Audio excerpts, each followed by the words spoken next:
The dark-skinned, almost 6-foot-tall soldier from their warrens in central New South Wales first served in the Gallipoli Peninsula, taking part in the battles that would go down in Australian history and folklore, and even found the nation as a whole.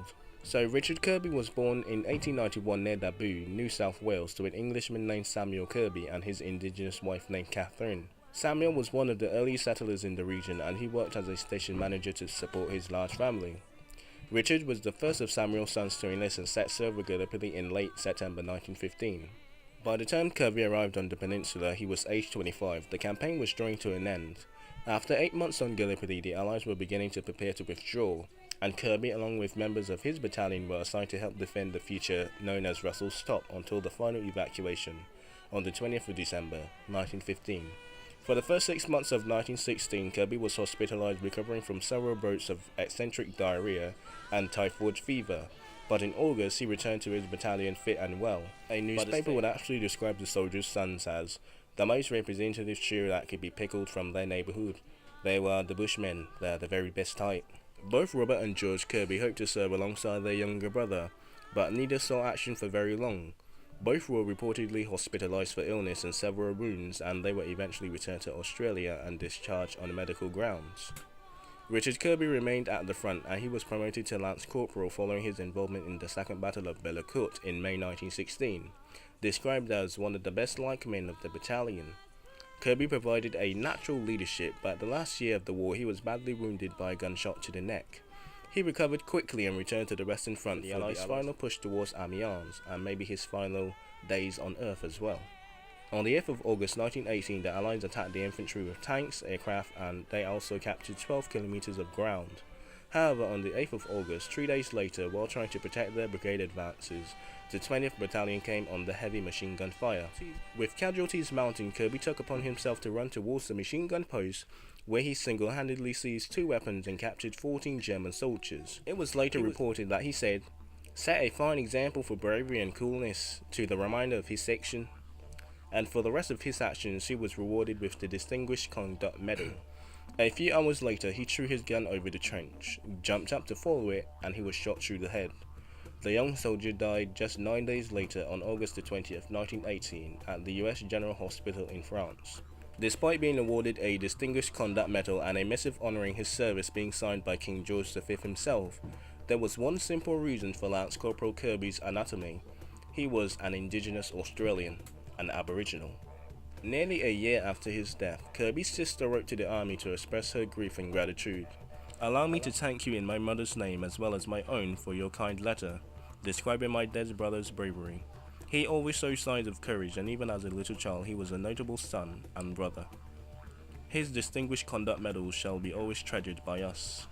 So we already know the racial and the ethnic tensions in World War I, but there were actually some leniency in World War I for Australia. Of course, the Aboriginals, the indigenous men, could not serve. Some recruitment officers ignored the rule about indigenous men altogether, but some indigenous men also claim to be other racial identities, such as the Maoris from New Zealand, the Pacific Islanders up north, or even to be Jewish to get around this.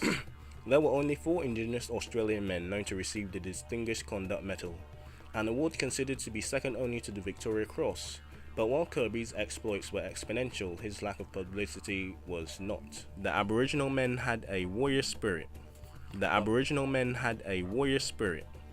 But many indigenous men managed to enlist, attracted by the 6 shillings a day salary, and they were moved by the wartime propaganda that was made its way into the Aboriginal missions across the country. Douglas Grant was one of the first natives of Australia to enlist. He first enlisted in 1916, but he was discharged because his battalion was about to leave for war, and the government approval was required for indigenous Australians to leave the country. And that is the story, not only of Richard Kirby, but other indigenous men as well. Like I said, most of the indigenous men would be in Labour battalions or Pioneer battalions, but these are just a few men who actually served on the Western Front and of course at Gallipoli, and they also forged a national identity not only for Australia, but for the native of Australia itself. And I hope you have a good day, and I hope you learn something, mate.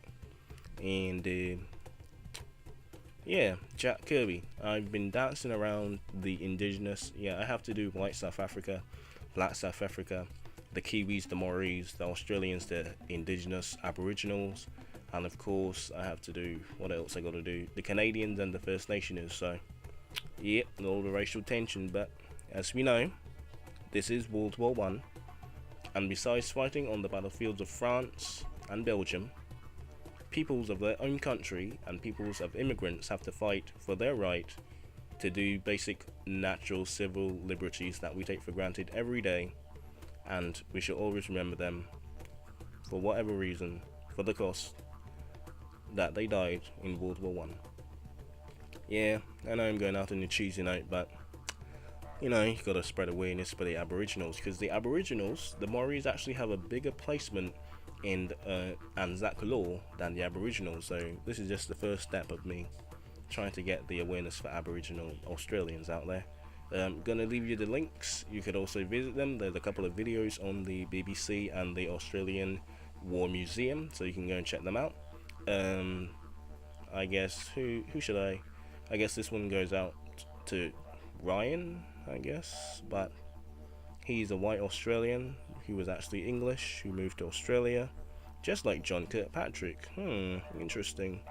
Anyway, I guess this goes out to Ryan. Caleb is from New Zealand, so it doesn't make any sense, and he's white as well, I believe. I'm not judging.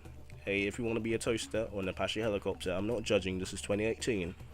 But anyway, hope you learned something.